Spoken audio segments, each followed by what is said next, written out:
The season 2 of Kings of Joburg has finally dropped. And guy, action. My name is Bevlin. Welcome to my channel. If you're new here, do well to be part of the 1,000 and counting subscribers, and do well to turn on your notifications. Now, whenever I post a new video, you, my friend, will be notified. Kings of Joburg season 2. There was so much suspense in the movie. I'm not one who usually gets nervous about what's going to happen in a scene, or who is nervous, but this one, dear, they got me. I was so nervous. The suspense was really good. Really good. You're wondering what's going to happen next. I'm not one to get nervous or wonder, because I know this is acting, but this one, my heart was just racing. It was beating faster.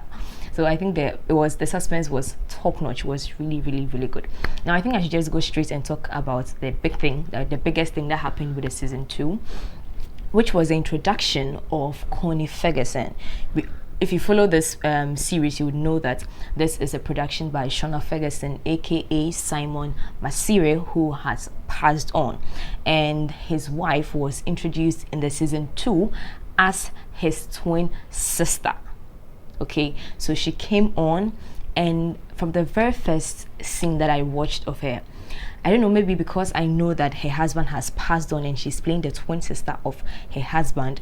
I mean, her face, she wore this emotion on her face that really got to me. Every scene she had this emotion on her face, and it's like, perhaps, so I'm really doing this without Shona, aka Simon Masire. Like, my husband is really dead. Like, he's not part of this production that we are having right now. And I could see the emotions on her face in every scene. Everywhere that Simon is mentioned, she has this emotion on her face. The wife playing the twin sister of Simon Masire, that must be hard for her. But she did it so well. So effortlessly. I mean, when Simon's body was found, and they were called to go and identify the body, even though the wife was made to, check the body first, I like the fact that they gave her a minute with the body, okay, to, finally say goodbye. And this is like they saying the second goodbye to Simon, because he's already been buried. So this is a second goodbye. So this is, awakening those emotions, the pain of his news of death.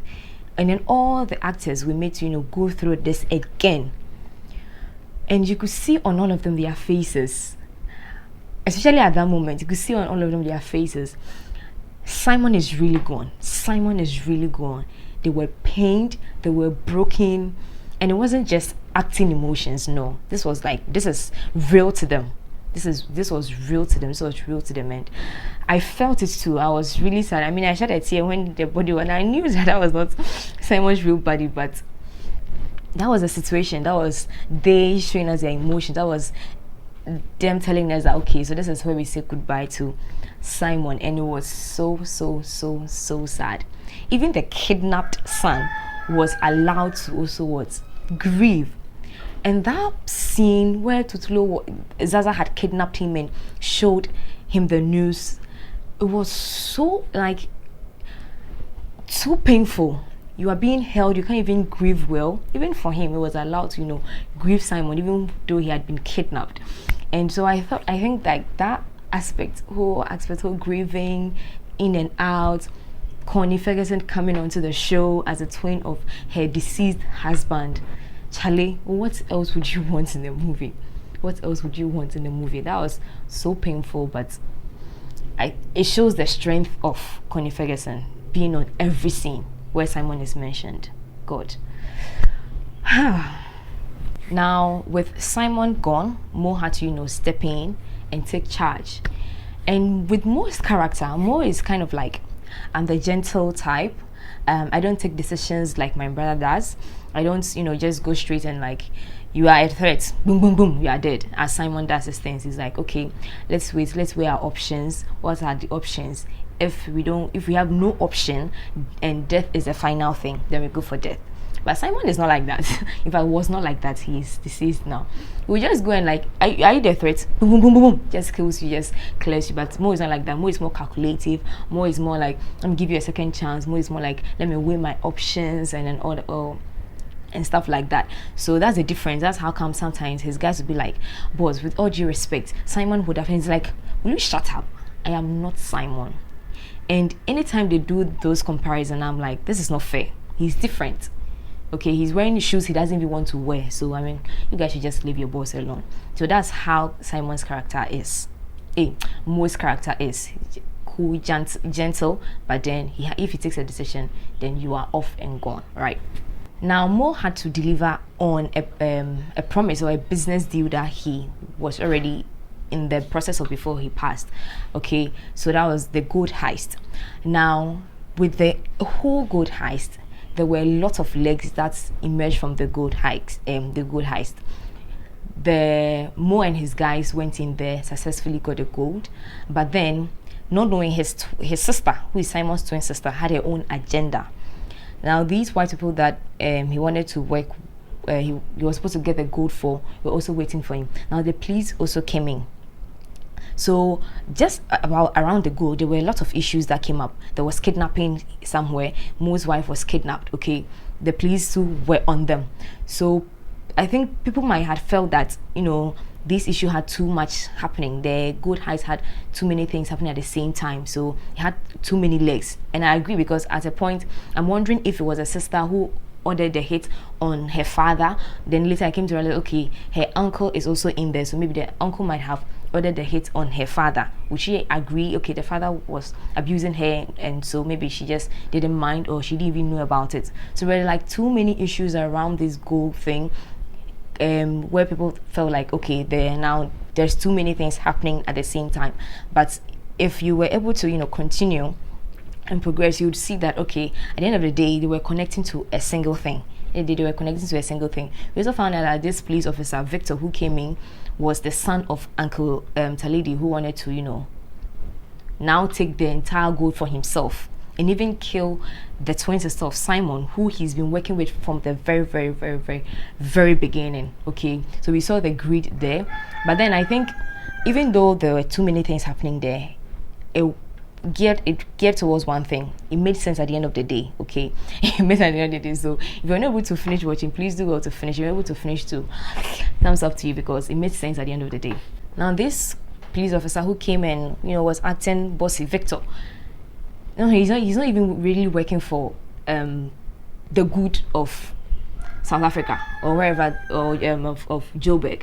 He's just doing his own thing. At the end of the day, we saw how he was rather arrested. I mean, I really like the twist where Tenna didn't kill the female police officer.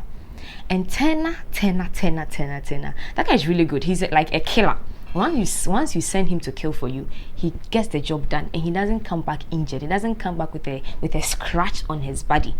And that is like someone who Mo would want to have in his camp going forward. Now, as usual, they left us with so many questions. Now, Mo's son, who is 5 years old, has this mermaid spirit in him. How again? How did this happen? Because at the end too, we also saw Veronica, the twin sister, also having the mermaid in her. So I don't know how this mermaid thing is like. The mermaid is never going to go away. I don't know how it's going to be destroyed. I think we should find a way to destroy this mermaid in the next season. Unfortunately, this Nigerian guy, Aliko Bajo, who came to kidnap Mo's wife, also went to a fetish priest and also got the same power that Mo has. So he's like impenetrable. When you shoot him, he's not going to die. But he was shot and he died. Or at the time he had the power. That part, me, I don't get it too. Or did he had the power before? You know, after he was shot and they left, then he got up, went again for him to be, you know, to have more power on him or what? I don't get that part. And Mo's son, Mo is in jail now, so he's been arrested. I mean, he's serving his time. He's already served 10 years.